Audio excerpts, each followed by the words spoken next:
Well, hello, ladies and gentlemen. Are we on the air yet? Yes, we are. Maybe I'll flip this around because I can't read things that way. Apologies. There we go. Maybe that's better. All right, there we go. Well, day number three. Day number three of my 14. No, day number 4. We're losing. It's unraveling already. Day number 4. Maybe my mind will unravel enough. I could debate the presidents actually, and the same level of senility they seem to have. Don't you think, watching those debates, that they both seem excessively old to be the president, if you ask me? I don't know. Anyway, ladies and gentlemen, it is a phenomenally gray day, and this is what's been happening here. This is what Toronto looks like. It's pretty much gray skies every day. Now, I realize it's the fall, so who knows? That's the way it works. And I also realize that I live in a spectacularly wonderful place. It's sunny all the time. Let's see. Who do we have? We have people from Germany and everything else. Feel free to ask me questions, provided I can nail the question when it comes up, but I'd like to try. And I am going to briefly tell you, sorry, I just got a funny text from Jason. Oh, this is the, for all those parents out there, I think they'll appreciate this. You're kind of always putting out fires when you have kids. And my son has figured out how to find a place in St. Bart's. So he's got a place in St. Bart's to stay for free while he does his online schooling at Boston University. And he's kind of working for this finance guy. And the finance guy is a really nice guy. But he does little errands for him, and he has a Range Rover Defender. So my son took the Range Rover Defender and went to the gas station and filled it with gas, but it's a diesel. So we are obviously trying to solve that problem from many, many miles away, and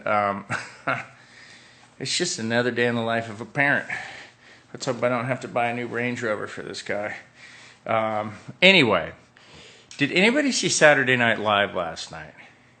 It was okay, but Jim Carrey does Joe Biden, and he does it just perfect. It's amazing, actually. And I recommend anybody seeing it should go see it. And let's see. Ooh, it's the only way to learn. Have to go nuts.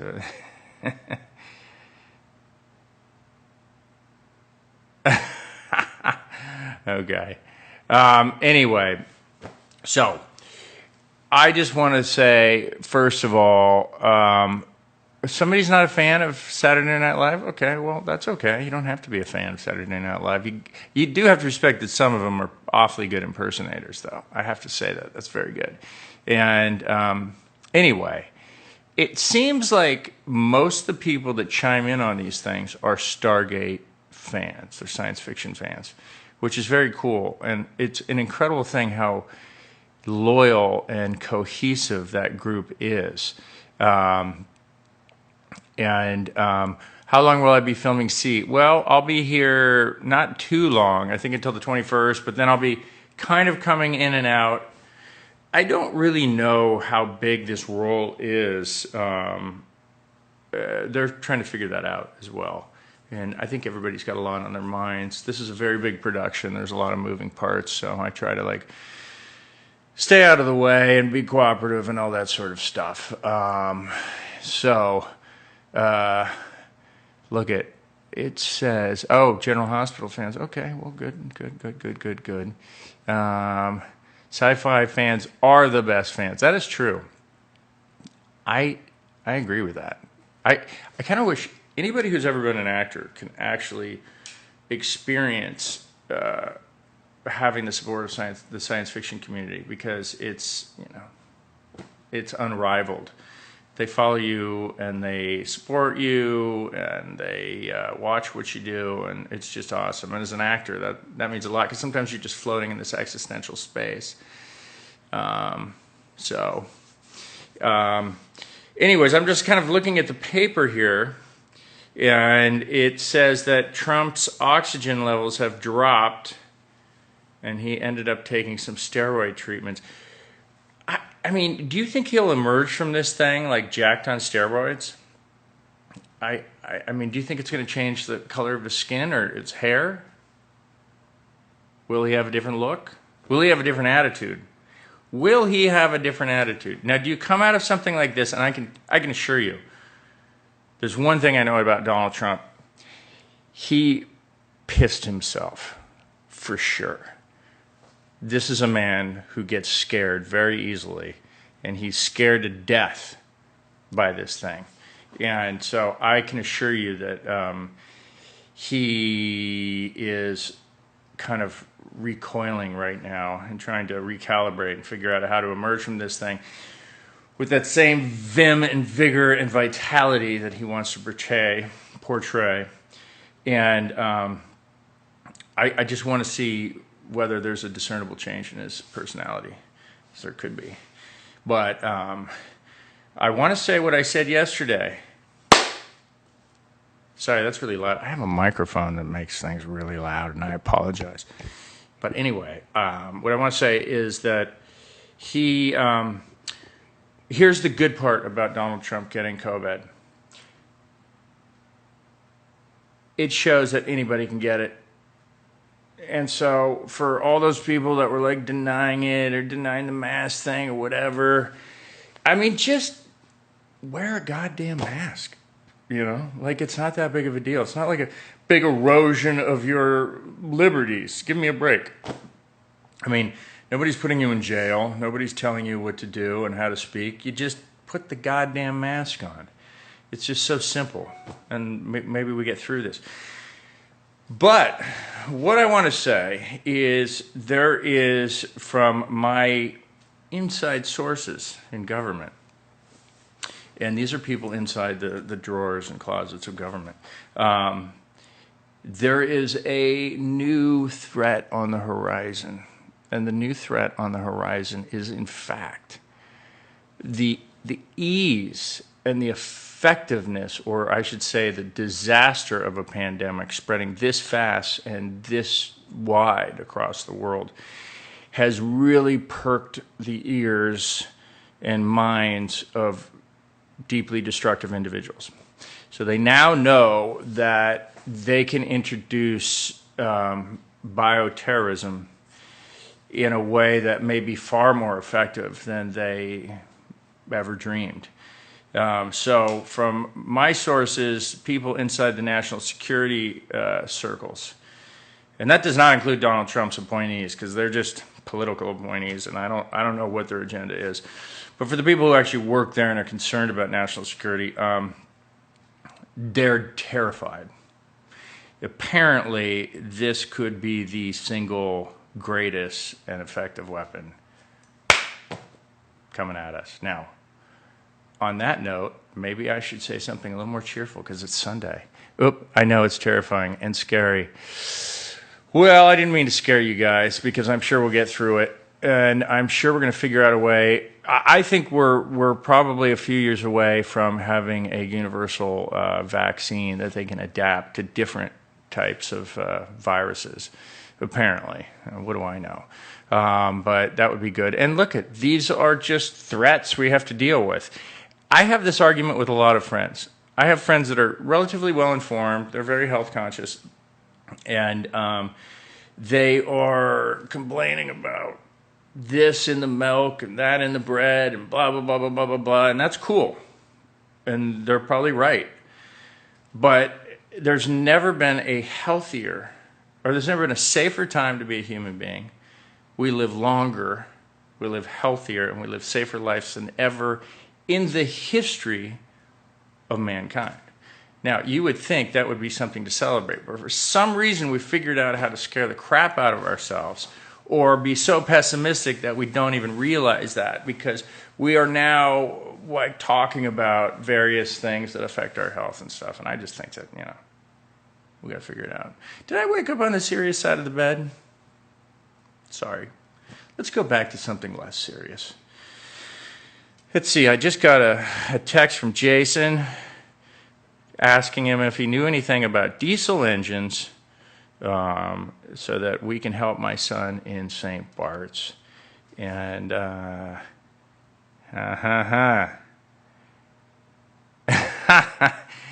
yeah, he says some funny things, but I can't repeat them. But I will say that he says, you have to be going nuts over there. I have space and I'm losing it. Does that mean he's losing the space or he's losing his mind? I gotta find out. Let's find out right now.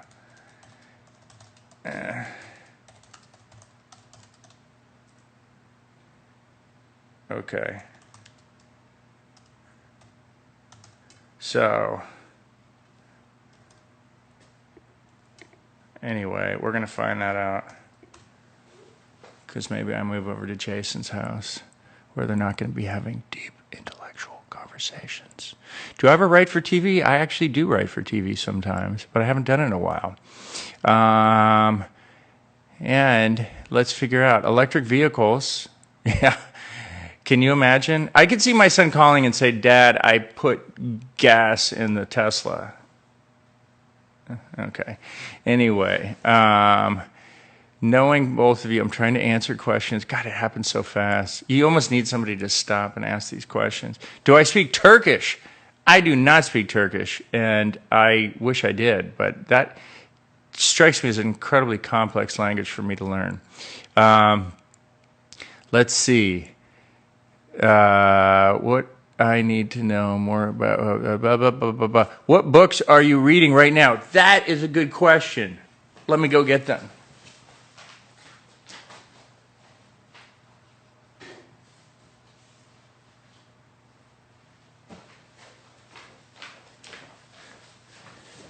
This is sort of where I geek out. So I took my friend's World Great Short Stories, and apparently Newman liked it as well, and he ate the cover, which I think makes him, does that make him a voracious reader? Good question. But there's some really good short stories here. This is a book I always travel with. It's an anthology of poetry, and you can't find anthologies of poetry that are like kind of travel size. This is as close as you can get with poems that I actually like, because sometimes I'm not crazy about a lot of poetry. I'd say there's 90% of the poetry out there I don't like. So this is good stuff, and it's called The Voice That Is Great Within Us. Let me do that again. The Voice That Is Great Within Us. Hope I sold that one. I just started this book. It's called The Overstory by Richard Powers. It's insane. And it's quite the magnum opus. It is relatively dense and fascinating.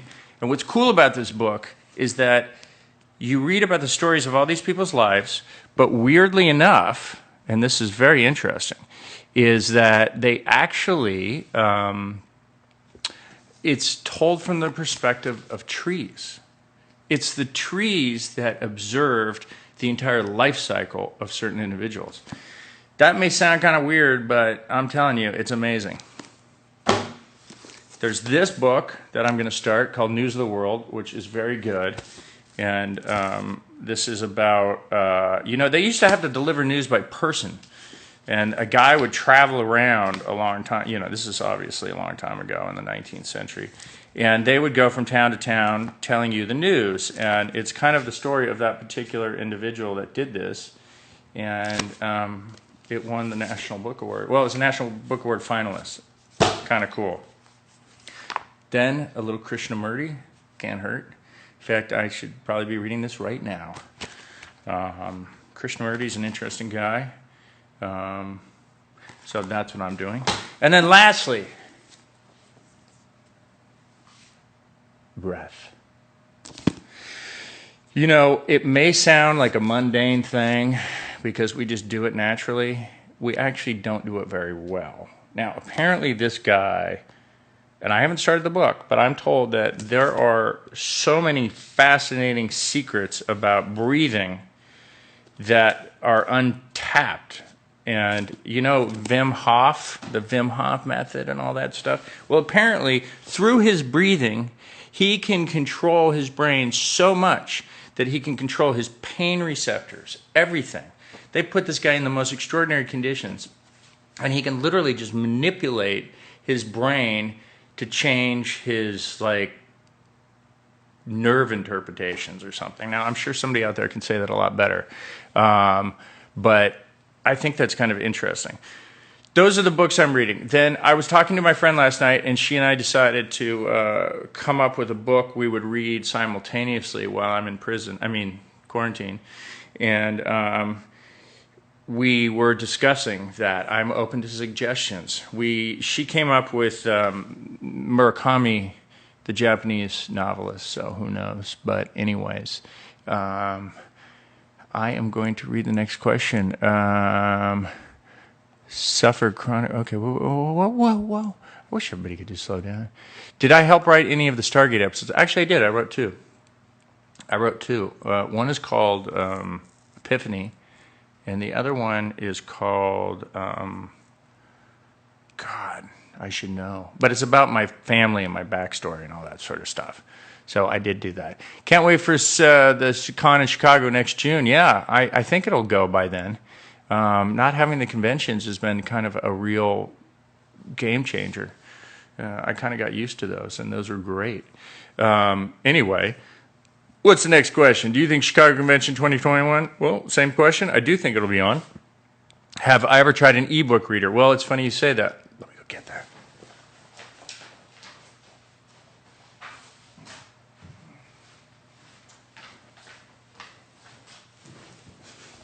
Ancient. This ebook reader is a Nook, and it's ancient. However, there are certain advantages to this. You can bring a lot of books on a small space, and you can read at night without waking other people up, but since I'm alone in my bed, it doesn't matter. Well, Newman. Yeah, I try not to wake up Newman. Newman sleeps through anything. Newman can sleep through anything. And you know what? God bless that dog. And I miss him a lot. Knowing him, he could be at my house right now, live online with all of us. He's probably going through my clothes. Yeah, he's a very smart dog. Anyway, let's see what's next. Where is the Stargate? Dude, it's my closet. That's where I keep it. Who's looking out for Newman? Well, there's a little shift in that right now, and there's somebody that's supposed to start tomorrow looking for him. So, oh, look at, you're from Russia. Fantastic. Look at everybody. Oh my God, they're from all over. What music do you like? Well, it's interesting. I listen to a lot of music. Now, what's really interesting is that since I've been in the hotel room, I haven't really listened to a lot of music, and I find myself listening to way too much news, and I got to turn that off. But you have to say that the last 72 hours have been relatively suspenseful. So I kind of kept the news on, and that's really like driving me crazy, because this is what I learned about the news.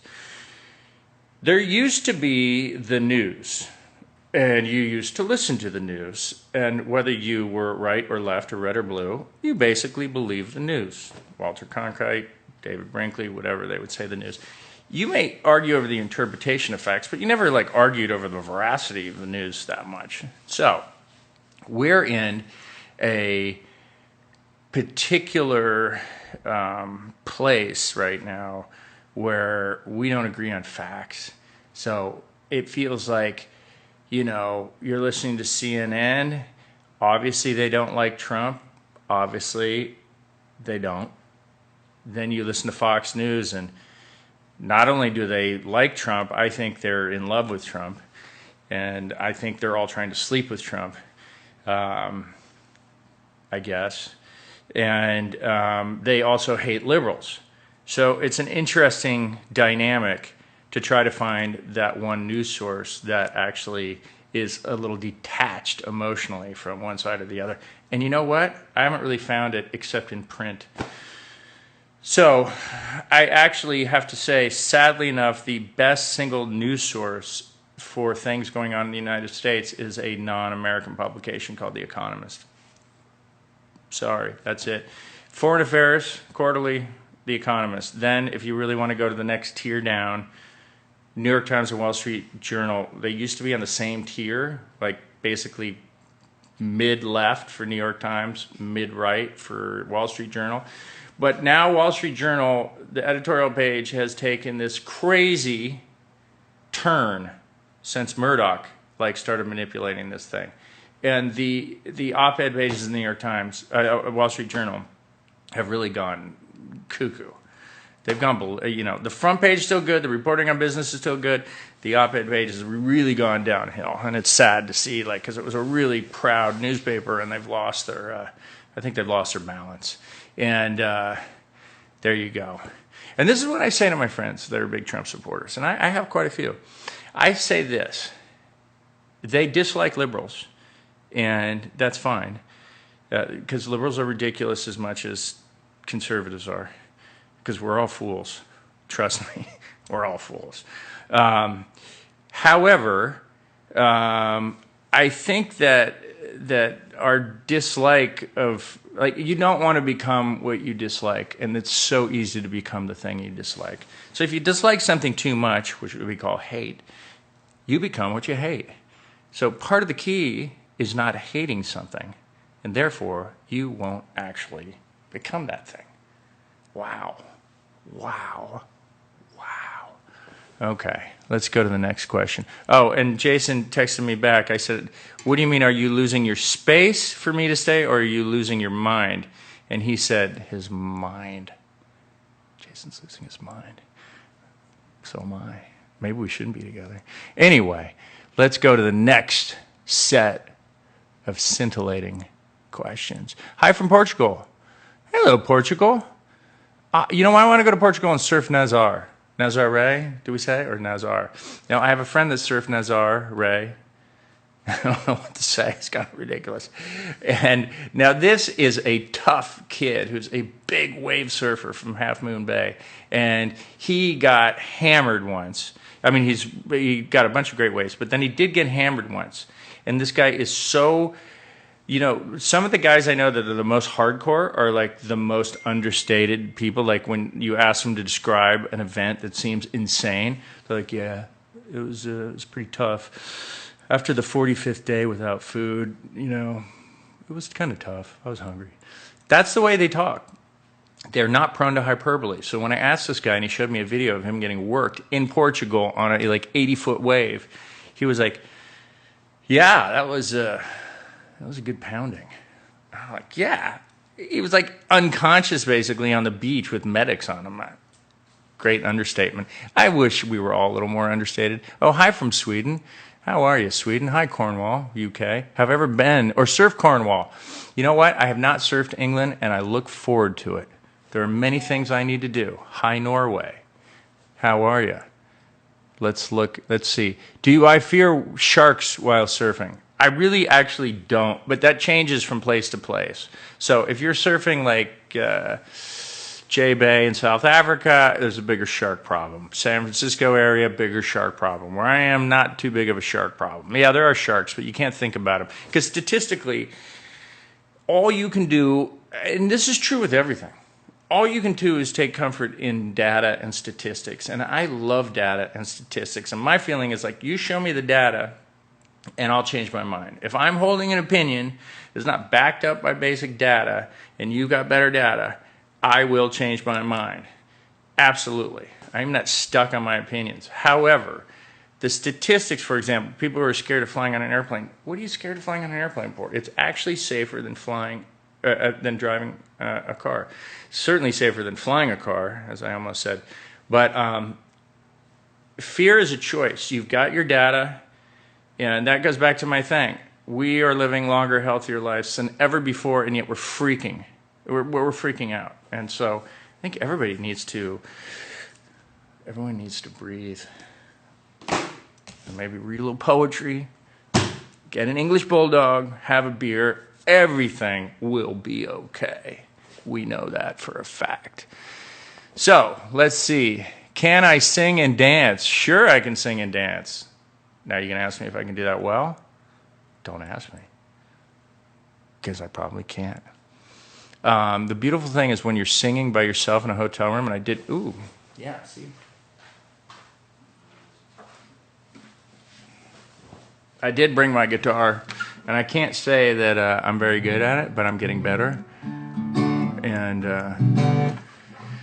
I wrote a really bad country song. And a bad country song we know is a good country song, because there's no difference. Because it's all about the lyrics. And I like my lyrics. My lyrics are good. It's called Cow Patty. I once met a girl who could make your hair curl, and she went by the name of Cow Patty. That's the beginning of the song. Okay, let's see what's next. Hi from Brazil. Do I have a girlfriend? Wow, very personal question. Well, if Newman was, my English bulldog. I'm calling my English bulldog a girlfriend for right now. Anyways. Oh, yes, and I do. I have a couple Johnny Cash songs that I'm working on. Who knows? Maybe I'll get good enough to actually post one, but right now I think it might bury my career, which could be buried already. Who knows? Wow, from North Caucasus, Night Chick. Wow, it's amazing where everybody's from. I just love. Joe, you are a nightmare. Wow, a nightmare? I hope I'm not a nightmare. Okay, you'd buy that song. You know what? I think I can write a lot of really good songs for like a kid's thing, you know? That's what I'd probably do. What did you order for lunch today? I'm curious. Well, that's really interesting because I haven't ordered lunch yet.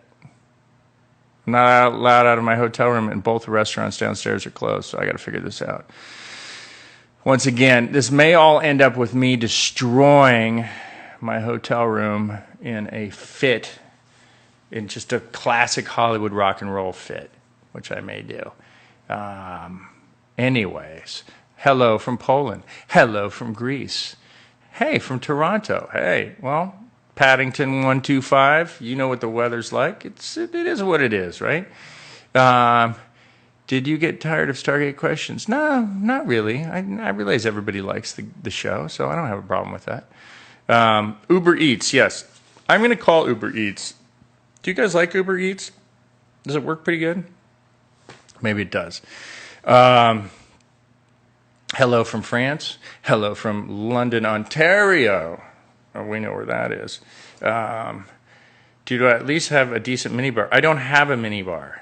So this is what's a little frustrating. Hi, Normandy. Listen, this is what's a little frustrating. They asked me make a grocery list, and production will fill that grocery list when I get here. Now, the problem is I'm already a bad grocery shopper as it is. I have to go to the grocery store and like walk around for an hour to figure out what it is I need. So for me to actually sit there and put a list together for somebody else was very complicated, and apparently the list I came up with was pretty scarce. So when I got here, there was very little food, and then I realized after that what I needed, and then I called production, and they're closed on the weekend. So it put me in a bit of a conundrum, I should say. So what I had to do is I had to learn how to breathe. And maybe that's why I should move over to Jason's. You know they're not going to be short on food. That's for sure. Let's see. Hello, Turkey. Oh, it's a gorgeous day in New England. Okay, that's cool. Thanks for telling me. I mean, I'm here. It's not that great of a day. Okay, let's figure this out. Favorite location to film? Well, you know, I'm going to tell you two things. One is there are short-term projects like films, and there are long-term projects like television. So let's take the short-term project. My favorite place to film was Ireland. I had the best time in the world shooting a film in Ireland. Probably the worst movie I've ever done, and I'm not even going to mention what that movie is, but it was horrible. But I had the most fun, and it was an all-Irish cast and crew, and they were awesome. And they have 10-hour work days. So that on its face scares Hollywood. They go, what's a 10-hour workday? What are you going to do? 10 hours. We can't accomplish a day. Well, the truth is you use as many hours in the day as you have. So you give a crew 15 hours, they use it. You give a crew 10 hours, they use it. We got everything done in 10 hours. And I had the most wonderful cast. And Ireland was going through a really difficult time. This is like 2010 or something, and the economy was just in the crapper for them. And they were all experiencing a lot of pain. And the Irish have this wonderful self-deprecating quality, which is, we deserved it. We had our heads too far up our asses. They were like, they got too proud, and they thought they didn't deserve the success they had achieved in the prior years. So they thought it was something from God sending them a message, which I found very funny, because my grandfather said, an Irishman is not truly happy until he's truly miserable. That was abundantly clear on my trip. Nonetheless, things were okay for us. So we went over there, and my brother-in-law came down to Dublin, and we met. And we chartered a helicopter that fit 8 or 9 people in it, and you could get it for very little money because everybody was hurting. And I took my castmates, stuck them in the helicopter. We took off from Dublin in the morning. We went all over Ireland. We went canoeing in the Inishmores. We got oysters in some cool little village in West Ireland. We did everything. And they were so, so grateful. And they were so jacked, and it was so much fun. They had seen more of Ireland in one day than they had their whole lives, so that was very cool. Great place to shoot, Ireland. Fantastic. Every place has good qualities, but that was my favorite. Now, on a long-term basis, this is a very different question. So, when you're doing a TV series, you get into a regimen. Truthfully, because I live in Los Angeles and my kids are there, I prefer shooting a television show in Los Angeles. It's very difficult. And that was the appeal of General Hospital, which is it's shot in Los Angeles. And it's a soap opera, which is a very unusual thing to shoot. I never thought I'd be shooting it. But the truth is, you sometimes have 30, 40 pages of dialogue. But you go in there and you can just knock it out in 2 or 3 hours. And then you're back home. And I'm going to be honest with you, I haven't experienced that kind of freedom shooting ever in my life. Most of the time, I get to work at 7 a.m., and if I'm lucky, I get out of there by 6 p.m., if I'm lucky. It's mostly like 8 p.m., and you don't really have much of a life. And most of the times, you're shooting in a different country. So it can be really, really complicated.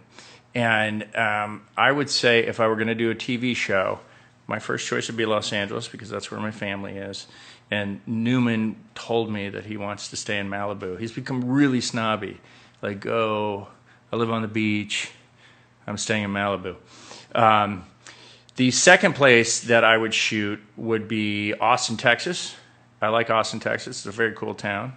And then, there are other places I could shoot. New York City would, under most circumstances, would be fun. Now, it's hard to know. New York has changed. So, anyways, let's go do another question. Yeah, Posh Newman is right. Newman has got attitude, I got to say, but he deserves it. Let's see. What do we have next here? Yeah, Newman is precious. I agree with that. Okay, what do you think of Brad Wright working on, and then the Stargate thing, and then the question disappeared. I don't know that he is. I'm going to be honest with you. I don't know what's going on. I have no idea. I think for 10 years they said they've been working on resuscitating the franchise, and hasn't happened. So, God, it's amazing how many General Hospital fans are out there. I'm actually kind of surprised. Hello, Greece. Somebody wants to know my hair care routine. Well, this is what you do. You take a shower and you dry your hair. That's it. That's what you do. My hair is a joke. It just is like, look at. And there's no way to get it to really work properly. So I just there. That's better, right?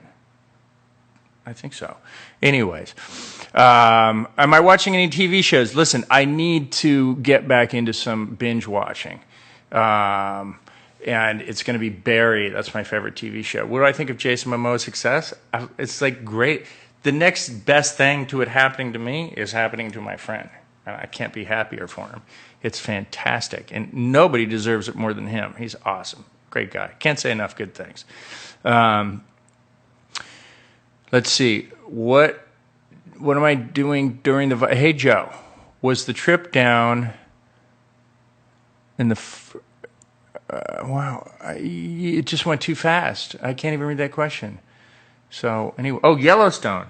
You know, you're like, a lot of people have been asking me about Yellowstone. Maybe I should watch Yellowstone. Which I want to know is, okay, just going to blow my horn here for a minute. Why didn't I read for Yellowstone?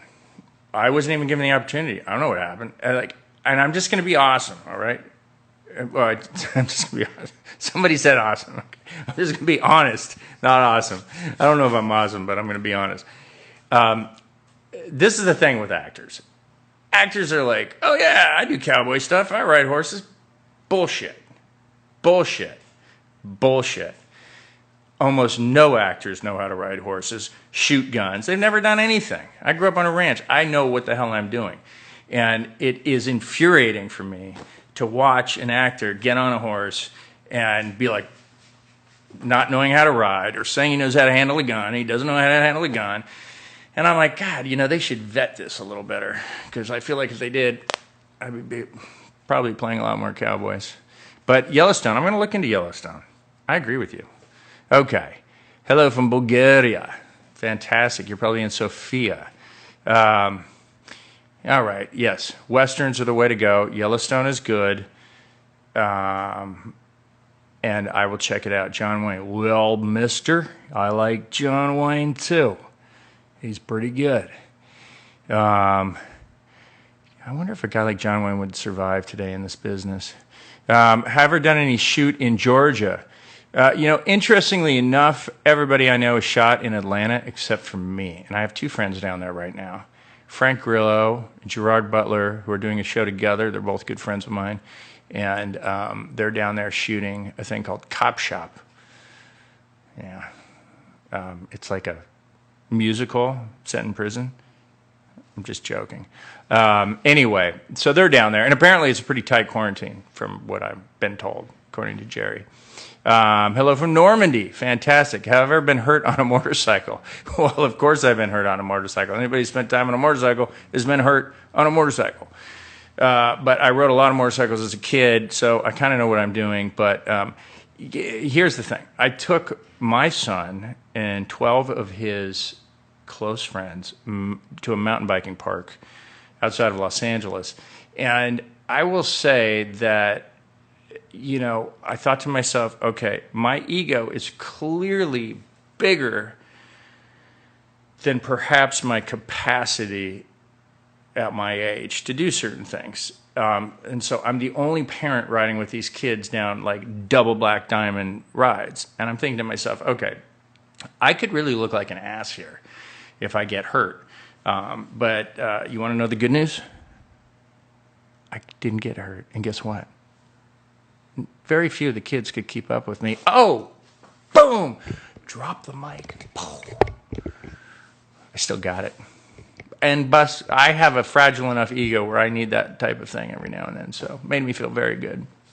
Okay, let's see what's next. Hello, Czech Republic. Go to Zoom meeting. I don't know. Why would I go to a Zoom meeting right now? Okay, let's see. The next question. We need you fighting the zombie apocalypse. Yeah, I know. I'm doing it every day. We are in the midst of the greatest zombie apocalypse of all time. And we're going to get through this. And so I'm secretly waging that war on your behalf. Let's see. What's your favorite football team? I'm going to tell you right now, my favorite football team, I don't have one right now. You know why? Hello, Finland. Because I haven't been watching football. It's just, times are weird. I haven't been watching sports. So I don't even know what's going on. Hello, Spain. I love saying hi to the world. If I could reach out, shake your hand, I would shake your hand. Anyways, we do need more sci-fi shows. I do agree from this. And, San Antonio. Hope you come back to General Hospital. Well, listen, I love San Antonio. Maybe if they shot in San Antonio, I would. Hello, Chicago. Hello, Toronto. Hello, Australia. Wow. What kind of music do I prefer? I listen to everything from Johann Sebastian Bach to Bad Brains. That is a massively wide perspective there. Spectrum.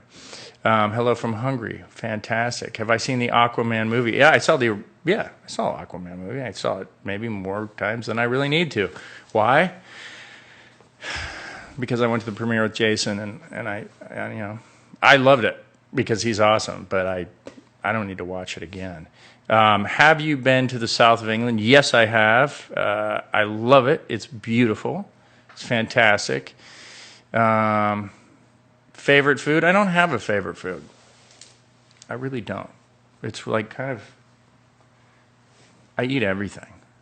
As long as somebody cooks for me, I'm good. I'm in good shape. Would you do a detective role on a TV show? Of course. I have done a detective role before on a TV show, fascinatingly enough. And let's see, were you working on the house after the Malibu fire? Well, interestingly enough, that my house that burned down, I rented. Now, that may seem good, like your initial reaction, but it's actually worse because I had not rented a house for 20 or 25 years. So suddenly I'm renting a house, and I had to get renter's insurance, which I did, but it was just for minor stuff, like something got damaged. I'd never thought I should get renter's insurance for complete and total loss, which is what you do when you have homeowner's insurance. So, kind of got screwed on that. Greetings from Germany. Yes, Germany. We love Germany. Favorite place in France? God, I have lots of favorite places in France. Paris being one of them. South of France being one of them. The Alps being another one. I'm actually very partial to Marseille. I like Marseille. For some reason it gets a bad rap. I like Marseille. So there's a lot of places in France. I could go on forever about that. Have I been to Budapest? Yes, I have been to Budapest. I've also been to, I shot a movie in Romania as well. Hello from Sweden. And hello from Vienna. I don't know when I'm coming back to Vienna. Guys, I'd go to all these places right away if I could. And as soon as this damn thing is over, I hope I can. Because I am losing my mind. I am not known for somebody who can be stationary, right? So I'm trying to handle this right now. Am I discernibly crazier than I was yesterday? Good question. And I apologize for my hair. I'm trying to look the best I can for you guys.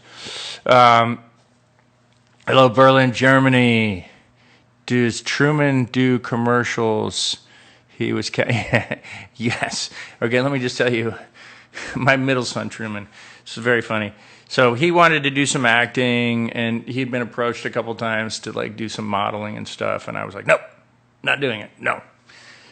Mostly because I think it's a tough life, and I'm not sure I want him to experience that. But finally, after like a couple years of him badgering me, I said, okay, I will drive you down to the commercial agent, and you can discuss it with them. So we go down there, and they said, okay, well, you have no experience, but I'll tell you what, there's a casting going on 2 blocks away, and you can go down there, and you can see whether or not you like doing this. And so we went down there, and he did his thing, and he went in there, and he booked it. It was like a Verizon commercial right away. And we're driving home, and he goes, Dad, that was easy. And I was like, yeah, shut up. So, yeah, he does relatively well on that end, although things are a little tired right now.